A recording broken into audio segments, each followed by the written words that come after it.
Hello, আমি লাবণী। সকাল সকাল কিছু কাজকর্ম নিয়ে বসে পড়েছিলাম। গুগল খুঁজে খুঁজে সহজ দেখে দু একটা এমন পেজ বর্ডারে ডিজাইন বার করেছিলাম। সেটা দেখেই এই পেজটায় আঁকছিলাম এখন। আচ্ছা, এই পেজটা দিয়ে কী করা হবে সেটা নাই বলি। এই পেজটার মধ্যে লেখা হবে পাটিপত্র। কার পাটিপত্র সেটা নাই পরেই জানতে পারবে। প্রায় বহু জন্ম পর আজকে আবারও হাতে পেন্সিল, রাবার, কালারিং পেন্সিল এগুলো নিয়েছি। আমার এইসব টুকটাক জিনিসপত্র করতে বেশ ভালো লাগে।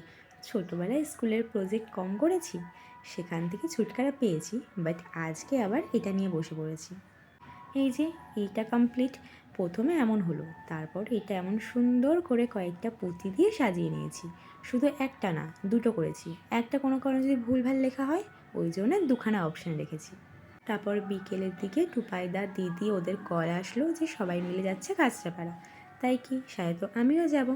তাই চলে যাচ্ছিলাম। কল্যাণীতেই টুপাইদা আসবে, ওর সাথে একেবারে যাব। আর দিদিটা অলরেডি কাঁচরাপাড়ায় ওয়েট করছে। কাঁচরাপাড়ায় এসে দেখি তো পুজোর বেশ ভিড় জমজমাট হয়েই গেছিলো। ছোটোবেলা থেকেই আমাদের কাছে পুজো, পয়লা বৈশাখ মানেই কাঁচরাপাড়া। কাঁচরাপাড়া না আসলে পুজো ফিলটাই পাওয়া যায় না। প্রথমেই আমরা চলে এসেছিলাম বিশালে। দাদা দিদিরা এখানেই ছিল।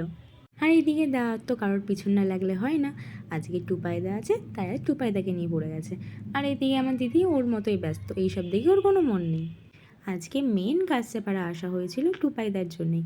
ওরই বেশ কিছু কেনাকাটার ছিল। আমারও টুকটাক কয়েকটা কেনাকাটার আছে, কিন্তু সেগুলো আমি বাইরে থেকে কিনবো। সামনেই তো বিয়ে। আমার বিয়ে না, আমার আগে টুপাইদার বিয়ে। আমারও হবে, কিন্তু ওরটা একটু আগে হবে। তাই বাড়ির জন্য কয়েকটা জিনিসপত্র কিনছিল। নর্মালি কাপ, প্লেট, থালা সবার বাড়িতেই তো থাকে, কিন্তু যখন বেশি লোকজন আসে বা একটু স্পেশাল যখন লোকজন আসে, তখন তাদের জন্য একটু বেশি কেনাকাটা করতে হয়। ওই জন্যেই কেনাকাটা করতে এখানে এসেছিলাম। দিদির বিয়ের আগেও আমরা প্রচুর এমন কেনাকাটা করেছি। এই জন্য আমার বিয়ের আগে আর তেমন কোনো কেনাকাটা করতে লাগবে না।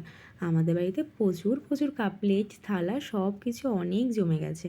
দিদির বিয়েতে অনেক কিছু পেয়েছে, আর তার আগেও আমাদের বাড়িতে অনেক জিনিসপত্র ছিল। তাই জন্য আমার জন্য কেনাকাটা বন্ধ। এখন কেনাকাটা হবে টুপাইদার জন্যে। বিশালে আমরা এইগুলো কেনাকাটার জন্য এত এসেছি যে কোন দিকে কোনগুলো আছে আর কোনগুলোর কেমন কি প্রাইস, মোটামুটি সব কিছুরই আইডিয়া আমাদের ছিল। তেমন ভুলভাল জিনিসপত্র আমরা দেখিনি। যেগুলো যেগুলো ওর বাড়ি দরকার সেখানে সেখানে গিয়ে সেসব জিনিসগুলোর পছন্দ করে কয়েকটা জিনিস নিচ্ছিলাম। আর আমার দিদি কান্নার মতো হাত পা ঝুরছিল, এই জন্যে এখানে ওখানে সেখানে সব জিনিসপত্রগুলো ফেলে দিচ্ছিল। বেশ সুন্দর সুন্দর কয়েক ধরনের কাপ, প্লেট, এমন গ্লাস সব কিছু কেনা হয়ে গেছে। এখন কেনার পালা এই খাবারের প্লেটগুলো। টুপাইদার পছন্দ হচ্ছিল, আমাদেরও পছন্দ হচ্ছিল এই ডিজাইনগুলো, বাট এইগুলো না বেশি কালেকশন ছিল না, এই এক ধরনেরই ছিল। আর তার মধ্যেও বেশি পিসেস ছিল না, টুপাইদার আবার অনেকগুলো প্রয়োজন। তো সেই জন্যই আমরা এখন এইগুলো দেখছিলাম যে বেশি পাওয়া যায় নাকি। আমি শুধু টুপাইদাকে বারবার বলছিলাম এত জিনিসপত্র কিনিস না, কারণ বিয়েতে অনেক পাবি। কিন্তু ও বলছিল এগুলোকে কি আর বিয়েতে দেবে। বিয়েতে অনেক জিনিসপত্র পাওয়া যায়, কিন্তু বেশিরভাগ জিনিস কোনো কাজেরই হয় না। আমাদের বাড়িতে আমরা এত জিনিসপত্র পেয়েছি, কিন্তু বেশিরভাগ ছিল সব ডবল ডবল, যেগুলো কয়েকটা দিদিকে পাঠিয়েছি আর কয়েকটা আমরা তুলে রেখে দিয়েছি, কোনো কাজেরই নেই আমাদের। নিচে অনেক কেনাকাটা করে আমরা উপরে চলে এসেছিলাম কিছু গ্রসারি কিনতে। নিচে এসে আমার জন্য কয়েকটা জিনিসপত্র দেখছিলাম, আর ওইদিকে টুপাদারা করছিল বিলিং। ওখানে বিশাল লাইন ছিল। এইদিকে বেরিয়ে দেখি টুপাদের হাতে সেই বড় একটা ব্যাগ। এত জিনিসপত্র নিয়ে ওকে এখন বাড়ি ফিরতে হবে। ওখান থেকে বেরিয়ে অনেক টুকটাক জিনিসপত্র কিনেছি, টুকটাক কয়েকটা জিনিস খাওয়া দাওয়া করেছি। তেমন কিছু খাওয়া দাওয়া হয়নি, কারণ প্রসেনদার জ্বর ছিল, বাইরের খাবার সে খাবে না। কয়েকটা জিনিসপত্র খাওয়া দাওয়া করে বাড়ির জন্য একটু খাবার দাবার নিয়ে যে যার মতো এখন বাড়ি চলে যাচ্ছে, আর আমিও চলে এসেছিলাম বাড়ি। বাড়িতে এসে দেখি বাপি নিয়ে এসেছিলো 4 প্লেট বিরিয়ানি। আমাদের এখানে 7 নম্বরে একটা নতুন দোকান ওপেনিং হয়েছিল, 3 প্লেট কিনলে 1 প্লেট ফ্রি। তাই বাপি নিয়ে এসেছিলো।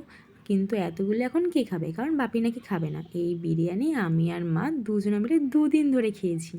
রাতেবেলায় একটা প্লেট নিয়ে বসে পড়েছিলাম, এটা আমি আর মা মিলে খাবো। কারণ আমি যে খাবারটা নিয়ে এসেছিলাম ওটা খেয়ে মোটামুটি সবারই পেট ভরে গেছে। বাপি রাতে কিছু খাবে না, মাও তেমন কিছু খাবে না, আমিই জোর করছিলাম। তাই এই বিরিয়ানিটা এখন আমি আর মা মিলে খাবো। তো আজকের মতো এতটুকুই। দেখা হচ্ছে আবার নেক্সট ভিডিওতে। তো ততক্ষণের জন্য সবাইকে টাটা।